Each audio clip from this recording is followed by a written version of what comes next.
Before this video starts, I wanted to inform every single last viewer of this video that I have started a GoFundMe for the Inoue Fulton fight. I'm trying to go to Japan and raise some money and get you guys great content out there in Japan. And I'm going to try to be out there for at least a month. And I'm going to need you guys' help to get you guys that great content and make this thing happen. So if you're interested in helping me with that, the GoFundMe link will be down below in the description and in the pinned comments. So help me out and help me help you, help True School Sports get to the land of the rising sun for Inoue Fulton. It is the road to Japan. So yeah, help me out with that and enjoy the video.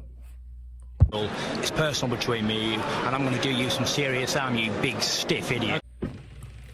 The untouchable True School Sports Empire proudly presents something the boxing game's missing. Hey, what's going on? It's your boy BT, and I came here to talk some boxing with the thousands of True School Sports subscribers. Now, it is in fact the road to Japan, the road to Inoue Fulton. And if you guys want to help your boy BT get to the land of the rising sun for this great fight, I did start a GoFundMe to raise money to go to the fight, so every last little bit helps me get there a little bit easier. So please help me with that. And yeah, man, latest update, latest video on Inoue Fulton, because there's gonna be a lot of videos on this channel about this fight leading up to the fight, and I hope you guys check all them out. But funny enough, right? I was on Twitter. I was patrolling my news feed, and I saw that somebody had retweeted an old tweet from Naoya the Monster Inoue, right?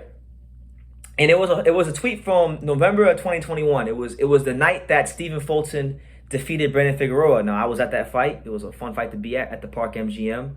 I thought Fulton won it legitimately, and it sounds like Inoue thought he won it legitimately, because if you translate his tweet from Japanese to English, it says the following, and I quote, "I saw Fulton's boxing for the first time, but if it's a technical match, the level seems to be high," end quote. So what he's stating, what the Monster is saying is that, you know, he got his first look at Stephen Fulton, he had got his first impression of Fulton, he had seen him against Brandon Figueroa, and he pretty much said, look, if you get into a technical chess match with Stephen Fulton, Cool Boy Fulton, that level's gonna be high. That level's gonna be, you know, top grade, creme de la creme, top shelf, A level. It's gonna be something to deal with, something to really, really worry about. And that's really the concern, right? When you go into this fight from the Inoue side of things, a lot is made of about, you know, what's he gonna look like at 122? What's he gonna look like at 122 fighting a guy like Stephen Fulton, who's taller than him, longer than him? And let's be real. Let's just be real. He's even said it himself in other articles. He's never fought like the fighter with like the Black American style, with that kind of speed. I mean, he's fought some great fighters. Don't get it twisted.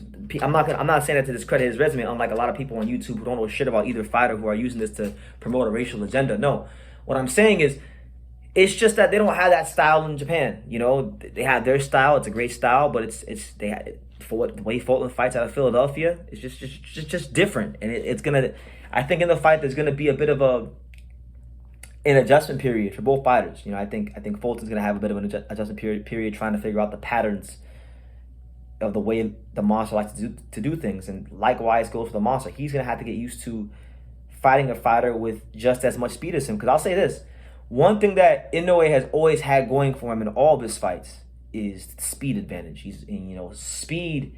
They say speed kills in boxing, and Inoue is a great example of that. He has killed, and I don't mean literally killed, but I'm saying like in the ring, he's delivered great performances, dominant, you know, statement-like performances on a consistent, routine basis. But the question I have is, when the speed isn't there, when maybe he doesn't have a massive speed advantage. Let's say maybe he does have a speed advantage. Normally he's used to having this much of a speed advantage, but maybe now it's like this. It's more razor close in the speed department, or maybe Fulton has even more speed. How does the Monster deal with that? You know, how does he make that adjustment? Because obviously speed isn't everything, but it can be a very big thing in the ring. You know that in boxing, timing can negate speed, and Inoue has shown many times in his career that he has great timing. So to me, guys, if you know, I'm gonna break this fight down in so many different ways before the fight actually happens, but like, this is the fight within the fight. Like, this is it. Like, the fight within the fight is the speed. The speed, because Fulton has a lot of it. Inoue has a lot of it. Who has more?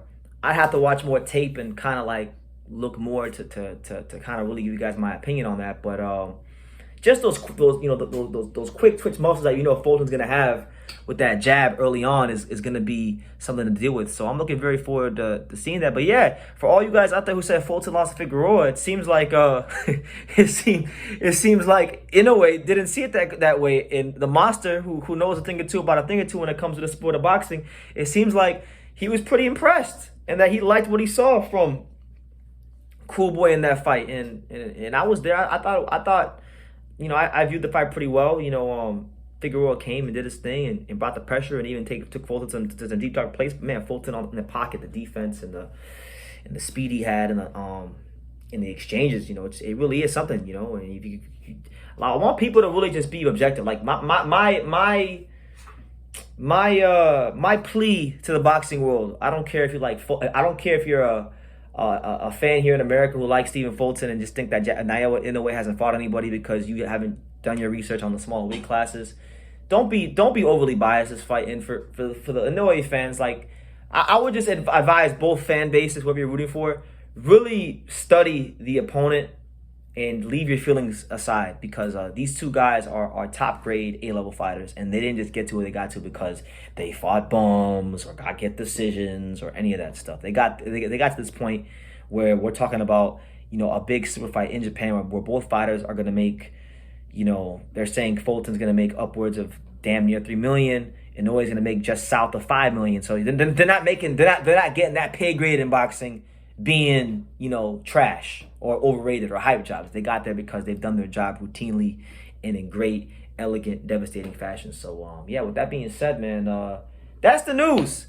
Inoue, I saw this tweet. I thought it was worth talking about. Inoue was impressed, and he's been on Stephen Fulton's radar since 2021, and he was very impressed with his technical abilities after the Brandon Figueroa fight. So make of that what you will. Make sure you guys leave your comments down below. Make sure you take the time to subscribe. And like I say in every single one of these videos, you can love me or you can hate me, but I'm just a kid from Dania. So until next time, take care, guys. Thank you for watching another video on the untouchable True School Sports Empire. For more great boxing content just like this video, click right here and make sure you subscribe. Much love from sunny South Florida.